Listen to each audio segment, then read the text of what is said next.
ओम नमः सिद्धिभ्यः। ओम नमः सिद्धिभ्यः। ओम नमः सिद्धिभ्यः। मंगलम भगवान वीरो मंगलम गौतमो गणि मंगलम कुंद कुंदार्यो जीर्ण धर्मोस्त मंगलम सर्व मंगल मांगल्यम सर्व कल्याणिकारिकम प्रधानम सर्वधर्माणम जैनम जयतु शासिनम जैनम जयतु शासिनम जैनम जयतु शासिनम। बोला समय जन धार्मिक की जय, बोले विश्व धार्मिक की जय, श्री महावीर भगवान की जय। विदीक्ष संबंधी श्रीमंदरादि विष्णु तीर्थंकर भगवान की जय। द्वादशांगी जीर्ण वाणी माता की जय। आचार्य गुरुवर 108 परम तपस्वी परम तिषि संत श्रोमणी पंचवर्ष के जल के त्यागी सदा सेनानी ज्ञान वृद्ध तपोवृद्ध वयोवृद्ध वात्सल्य मूर्ति आचार्य श्री 108 नेमी सगर जी महाराज की जय। भव्य आत्माओं, मेरे सामने अनेकों प्रश्न ऋषि मंडल विधान से संबंधित हैं। तो उन प्रश्नों के समाधान के लिए सहाय रूप से ये ऋषि मंडल महामंडल विधान, इसका नाम ही ऋषि मंडल, रिद्धियों की धारक समूह है। जिन्होंने रिद्धियों को प्राप्त किया है, ऐसे साधु संतों का समूह है, उन्हें ऋषि कहते हैं। क्योंकि हमारे आचार्यों ने धवल महाधवल में उल्लेख किया है कि हमारे चतुर्विध संघ, वह चतुर्विध संघ क्या है? ऋषि, मुनि, यति और अनगार, ये 4 प्रकार के साधु हुआ करते हैं। इन्हें मुख्य रूप से चतुर्विध संघ कहते हैं। ऋषि, मुनि, यति और अनगार, ये 4 प्रकार के साधु। ऋषि मतलब है जिन्होंने रिद्धियों को प्राप्त किया है। मुनि, जिन्होंने दिगंबरी दीक्षा ग्रहण करके मौन व्रत को धारण कर अपने जीवन को आत्म साधना की ओर बढ़ाने का प्रयास किया। यति, जो यत्नाचार पूर्वक अपने आचार विचार का पालन करते हैं और यत्न पूर्वक अपने संगत साधु संतों का चार्ट का पालन करवाते हैं। अनिगार, जिन्होंने अपने घर का त्याग करके, परिवार का त्याग करके, अपने शरीर का वस्त्र आभूषण का त्याग करके और जिन्होंने अपने संसार, शरीर और भोगों का त्याग करके दिगंबरी दीक्षा ग्रहण की है, वह मुनि, वह साधु, वह अपने 6 आवश्यकों आदि को पूर्णतया पालन करें। इस प्रकार से जी मुनि, ऋषि, मुनि, यति और अनगार रिद्धिधारी मुनिराजों का वर्णन आता है, जिन्होंने तप आदि का धारण किया और तप आदि धारण करके जिन्होंने घोर घोर तप किए, उन्हें नाना प्रकार की रिद्धियां प्राप्त हुआ करती हैं। रिद्धियां कहाँ से कैसे प्राप्त होती, तो वो देवों का संयोग होता है, वह रिद्धियों को प्राप्त कराने में सक्षम है। ऐसे हमारे आपके लिए ऋषि मंडल स्तोत्र है। हमारे पूर्व आचार्यों में आचार्य विद्याभूषण आचार्य महाराज, गुणनंदी आचार्य महाराज, जिन गुणनंदी आचार्य महाराज ने अनेकों ग्रंथ लिखे हैं, तो हम अपने जीवन में ये विचार करें कि हमारे जब विद्याभूषण आचार्य महाराज ने, गुणनंदी आचार्य महाराज ने ऋषि मंडल स्तोत्र की आराधना की है और ऋषि मंडल विधान की रचना उनने की है, तो हम उनसे अधिक ज्ञानी नहीं हैं। हम ज्ञानी हैं, हम शास्त्रों का अध्ययन कर रहे हैं, लेकिन हमारे लिए जो शास्त्र जिन्होंने रचे हैं और जिन्होंने ये विधान अनुष्ठान रचा है, हम उनकी महिमा को विचार करें कि उनने ऋषि मंडल स्तोत्र में सबसे पहले ह्रीमकार की रचना की। ह्रीमकार में 24 तीर्थंकरों को बताया, यथायोग पंचवर्ण में बताया, अरहत सिद्धाचार्य उपाध्याय सर्व साधु को बताया, रत्नत्रय को बताया। जी, रत्नत्रय के माध्यम से व पंच परमेष्ठी के माध्यम से हमारे सिर आदि की रक्षा होती है। सिर से लेकर पैर तक की रचना हुआ करती है। अरहत के माध्यम से शीश की रक्षा, सिद्ध परमेष्ठी के माध्यम से ललाट की रक्षा, आचार्य परमेष्ठी के माध्यम से नेत्रों की रक्षा, उपाध्याय परमेष्ठी के माध्यम से नासिका की रक्षा, सर्व साधु के ईश्वर से मुख की रक्षा, सम्य दर्शन से कंठी की रक्षा, सम्य ज्ञान से नाभि की रक्षा और सम्य चार से पैरों की रक्षा, पाद की रक्षा होती है। जब हमारी रक्षा का हम रक्षित हैं, सुरक्षित हैं, तभी तो हम धर्म साधना कर सकेंगे। हम रक्षित और सुरक्षित नहीं हो तो हम कहाँ से साधना करेंगे।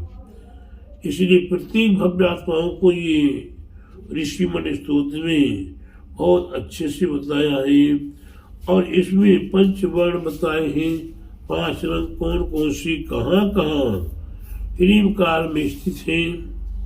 ह्रीमकार में बिंदु के अंदर काला बाण जिसमें 2 तीर्थंकर, उसके नीचे चंद्राकार बना हुआ है, उसमें 2 तीर्थंकर, फिर जो लाइन खींची हुई है वह लाल वर्ण की है, उसमें 2 तीर्थंकर हैं। इकार की मात्रा में हमारे आपके लिए सुपासना तो पासना 2 तीर्थंकर भगवान। हिरा शब्द में 16 तीर्थंकर है। इस प्रकार से ह्रीमकार में समावेश है। हम किसकी आराधना कर रहे हैं? पंच परमेष्ठी सहित अनंत सिद्धाचार्य उपाध्याय सर्व साधु की स्तुति भक्ति कर रहे हैं और उसके साथ ही साथ हम ऐसे ऋषिमंडल विधान में अपने आप को जब समर्पित करते हैं और हम ऐसे महापुरुषों की आराधना, यहाँ 24 तीर्थंकरों की आराधना करने का अवसर मिल जाए तो हमारे आचार्य कहते हैं 24 विधान हो गया। उसके साथ साथ हम उस विधान में आकार आदि आ आ ई ई उ उ का गा गा गा चा चा ज ता ठ न आदि ये बीज अक्षर स्वर अक्षर हैं। इनकी आराधना शुद्ध स्कंद के माध्यम से मानी जाती है। तो ऋषि विधान में शुद्ध स्कंद की पूजा, इसके साथ ही साथ हमारी सम्यक दर्शन, सम्यक ज्ञान, सम्यक चारित्री और पंच परमेष्ठी, इनकी आराधना इसमें समावेश है। यहाँ अनंत सिद्धाचार्य उपाध्याय सर्व साधु एक कोठों में अलग अलग हैं।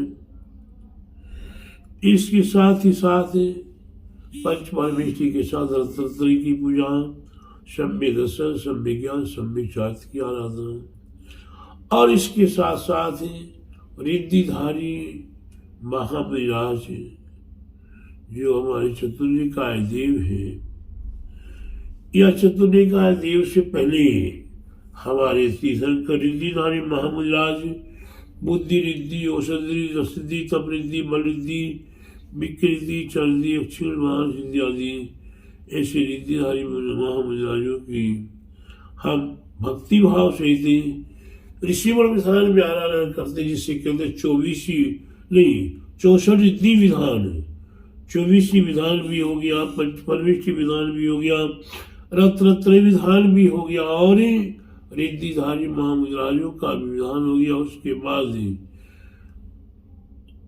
जो मूल एक मूर्ति हुआ करती है, विधि लायक मूर्ति हुआ करती है, उसकी भी विशेष रूप से आराधना की जाती है। तो उसमें पंच कल्याण के उसी विशेष का हुआ करता है जो विशेष मूर्ति आई है। तो प्यारे बंधु, ये ऋषिमण विधान करे करावे भावना भावे, जो करते हैं करवाते हैं और करने वालों की प्रशंसा भावना करते हैं, उन्हें अपने आप में असंख्यात गुना पुण्य का संचय होता है। ये मौका और ऋषिमण विधान का हमारे आपके लिए मिलता है तो उसे छोड़ना नहीं चाहिए। मैंने अपने जीवन में इस ऋषिमण विधान के माध्यम से कहा नहीं, कैसे नहीं, अच्छे चमत्कार महिमा अपने आप हुआ करती है। इस ऋषिमण विधान की आराधना करने से संसारी प्राणी को क्या क्या फल मिलता है। अंतिम फल तो हमारे आचार्य ने कहा है, दृष्टि सत्यार्थे बिंबे भवि सप्तमी ध्रुवम पदम प्राप्नोति विशिष्टम परमानंद संपदाम। ऋषिमण विधान की आराधना साधना करने से भक्त के मस्तिष्क में जिन बिंब दिखाई देने लगता है, जिन बिंब के दर्शन होने लगते हैं। और ऐसे भी देखा गया है कि ऋषिमण की आराधना करने से सातवें आठवें भाव में, सप्तमी अष्टमी भवा, 7वें 8वें भाव में निर्वाण की भी प्राप्ति हो सकती है। प्यारे बंधु, ये तो परम सुख की बात कही है। ऐसी परम सुख की प्राप्ति के लिए हमारे आचार्यों ने कितने अच्छे से कहा है, इदम स्तोत्रम महास्तोत्रम नदियम कश्चित, इदम स्तोत्रम महास्तोत्रम स्तोत्रम परम पाटना सिद्धि सर्व दोष विमुचते, सारे दोषों का विमोचन हो जाता है। और सप्तमी अष्टमी भवा, 7वें 8वें भाव में नियम से मोक्ष की प्राप्ति हुआ करती है। वैसे तो हमारे आचार्यों ने बड़ी अच्छी बात कही है। आप अरहंतों की आराधना करेंगे आपको पुण्य मिलेगा, सिद्धों की आराधना करेंगे पुण्य मिलेगा, आचार्य उपाध्याय साधुओं की आराधना करेंगे पुण्य मिलेगा। लेकिन किसी नीचे कहीं ग्रंथों में लिखा है भगवान की आराधना करने से वे कालांतर में फल देगी, लेकिन गुरु सन्निकट गुरु सानिध्य में आराधना करने से आपको तात्कालिक फल की प्राप्ति हुआ करती है। क्योंकि गुरु आपके लिए, जिसके जीवन में गुरु नहीं उसका जीवन शुरू नहीं, और बिगर गुरु के ज्ञान की प्राप्ति संभव नहीं हुआ करती है। इसलिए प्रत्येक भव्यात्माओं को चाहिए कि हमें हमारे जीवन में कुछ पुण्य कमाना है, तो ये पुण्य कमाने के लिए निरंतर प्रयास कीजिए, निरंतर प्रयास कीजिए और निरंतर अभ्यास कीजिए, जिससे कि आपके जीवन में गणेराज कुले बन्नो जले दुर्गे गजहरो संसारे प्रेम राजभ्रष्टा निजम लक्ष्मी प्राप्त संस्या भार्यार्थ लभ्यते अवरार्य पुत्रार्थ लभ्यते सुतम धनार्थ लभ्यते वित्तम नमस्तम। यानी कि रण में हो, वन में हो, जंगल में हो, पहाड़ों में हो, गुफाओं में हो, वहां भी ऋषि मंडल की आराधना हमारे लिए फलदायी हुआ करती है। और जो राजविष्टा नहीं हो राज्य, पदविष्टा नहीं हो पदम, जिनके पास बहुत अच्छा राज्य था, जिनके पास शासन चल रहा था, कारणवश से वे राज्य से भ्रष्ट हो गए, तो ऋषि मंडल की आराधना करने से उन्हें पुनः राज्य की प्राप्ति हुआ करती है। लक्ष्मी भ्रष्टा निजम लक्ष्मी प्राप्त होती न संस्या, जिनके पास लक्ष्मी थी और उनकी लक्ष्मी समाप्त हो गई, लुट गई, शासन में चली गई, कहीं भी पाप कर्म से नष्ट हो गई, तो उन्हें पुनः लक्ष्मी की प्राप्ति होती। इसमें किसी प्रकार का कोई संदेह नहीं है।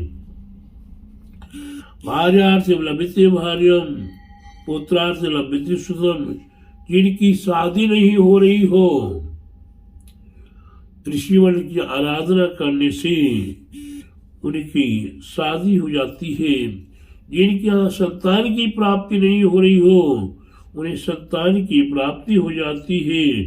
धनार्थ लभ्यते वित्तम धनमहसा, जिनको धन की प्राप्ति नहीं हो रही है, जन्म से क्या पीढ़ियों से दारिद्रता चली आ रही है, उनका दारिद्रता समाप्त हो जाता है और उनके घर में शाश्वत लक्ष्मी का वास हो जाता है। तो प्यारे बंधु, ये हमें अपने जीवन में इसका महत्व जानना है। लगन से, प्रेम से, भावना से आपको जब विधान जहाँ हो रहा हो, अनुष्ठान हो रहा हो, वहाँ आप समर्पित होंगे तो आपके लिए सब जानकारी भी होगी, मालूम भी होगा, और आप श्रद्धा आस्था पूर्वक करेंगे तो आपके जीवन में असंख्यात गुना पुण्य फलेगा।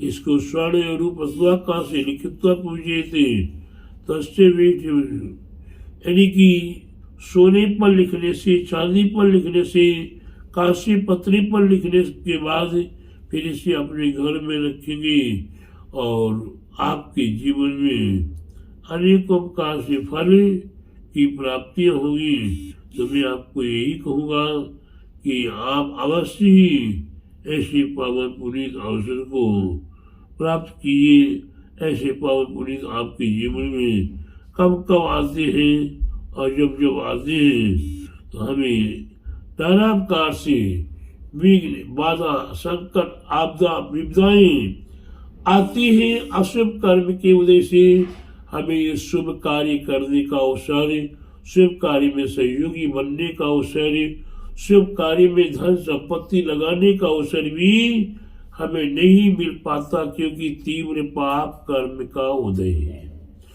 जब पाप कर्म का उदय है तो ऐसे पाप कर्म को नाश करने के लिए आप अर्पित होएं, समर्पित हो, अपने तन मन धन के साथ विधान अनुष्ठान अवश्य करें और ऋषिमंडल विधान करें। तो आप जिम्मेदारी से अपने गुरु की आज्ञाओं का पालन करते हुए, गुरु सानिध्य प्राप्त करते हुए, गुरु की आराधना करते हुए अपने जीवन को सार्थक करेंगे। बोले ऋषि मंडल महामंडल विधान की जय। बोले आचार्य गुरु 108 परम तपस्वी परम श्री संत श्रोमणी देवी सागर जी महाराज की जय।